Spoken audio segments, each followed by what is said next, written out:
Olá, Shalom! Eu sou a professora Teresa Akil e neste episódio do Ela por Ela nós vamos tentar responder a seguinte questão: o que era ou quem era Raabe? Vamos começar? Muito bem. Em hebraico, a palavra Raabe, ela vai ter duas escritas. Preste atenção na tela no que está em vermelho. A primeira é a palavra Rahav, escrita com Re, esta letrinha aqui. E a segunda é a mesma palavra com a mesma pronúncia, Rahav, escrita com Ret. Então veja que eu tenho duas palavras com a mesma pronúncia, Rahav, só que escritas com uma pequena diferença. Duas letras que são praticamente idênticas, sendo uma Re e a outra Ret. Vamos avançar e conhecer um pouco das etimologias dessas palavras.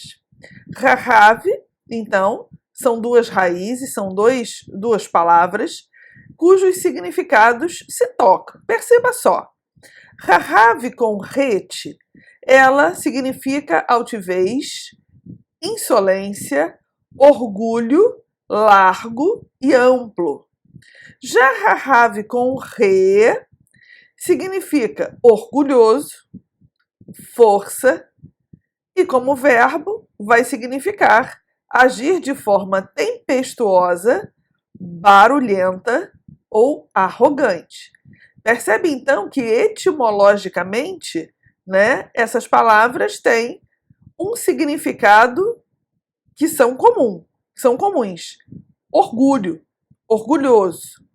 Vamos avançar um pouquinho e entender as ocorrências dessas duas palavras. Primeira coisa, olhando para a Bíblia hebraica, a palavra Rahav com Ret, a gente descobre que esta palavra é um nome próprio.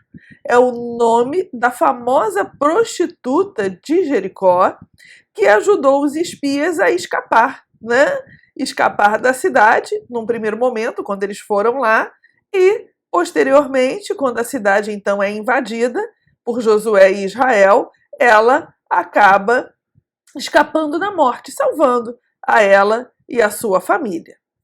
Muito bem, a palavra Rahav com Re, aí a coisa se amplia um pouco mais. Com esta palavra, nós vamos ter a referência a um animal mítico e anticriacional citado em Jó, em várias passagens de Jó, na realidade, em Jó 9:13, em Jó 26:12, mas o mesmo ser, ele vai aparecer no Salmo 89, do 9 ao 11, e também em Isaías 51. Esse mesmo ser, monstro, criatura, mítica e anticriacional, ela também vai aparecer nos textos do Antigo Oriente Próximo. São um monstro, uma criatura que vai tentar impedir a criação, sendo derrotado por um herói, um ato heróico aqui, e a criação então acontecerá. Na Bíblia hebraica, esse monstro ele está associado ao mar, que é, obviamente, dominado e derrotado por Javé, como no Salmo 89, do 9 ao 10, que vai dizer assim: tu dominas o revolto mar, quando se agigantam as suas ondas, tu as acalmas. Esmagaste e mataste o monstro dos mares. Com teu braço forte, dispersaste os teus inimigos.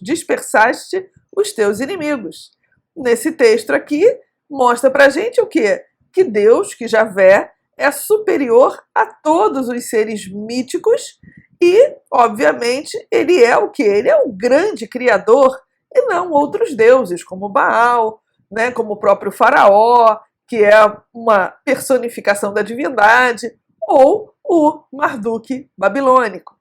Avançando ainda mais, no folclore judaico medieval, Rahav era um monstro mítico marinho, tipo um dragão das águas, das trevas e do caos, que vivia no abismo primordial, que na realidade era um buraco, uma fenda profundíssima, alguns vão dizer até sem fundo, né? Ou realmente profundezas imensuráveis, aquelas profundezas que você não sabe aonde vai dar, né?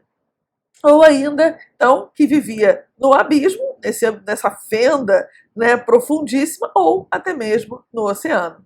Posteriormente, Raabe se tornou um ser demoníaco no mar, ou um demônio associado ao Mar Vermelho. Olha só que interessante a evolução, né, da imagem dessa criatura. Terceira coisa, terceiro significado, né, dessa palavra Rahab. É um nome poético para o Egito, um dos inimigos históricos de Israel, que será no futuro o quê? Derrotado por Javé. Então, perceba, né, que esse ser, por mais que ele seja um ser amedrontador, ele é um ser vencido, né? Concluindo, então, nossa exposição, Rahab, a que praticava a prostituição cultual, ou Rahab, né?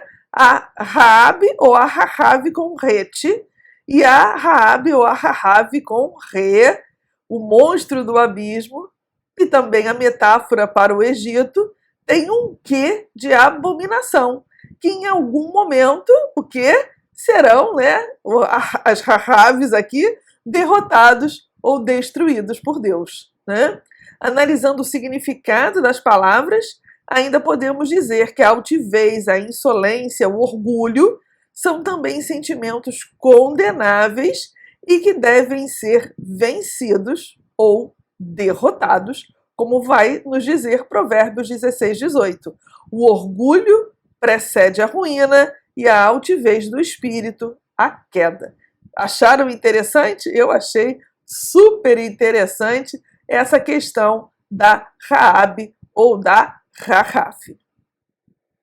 Muito bem, se você gostou deste episódio do Ela por Ela, curta este vídeo, comente, compartilhe com os amigos e se ainda não se inscreveu no canal, inscreva-se agora. Um abraço e até o próximo!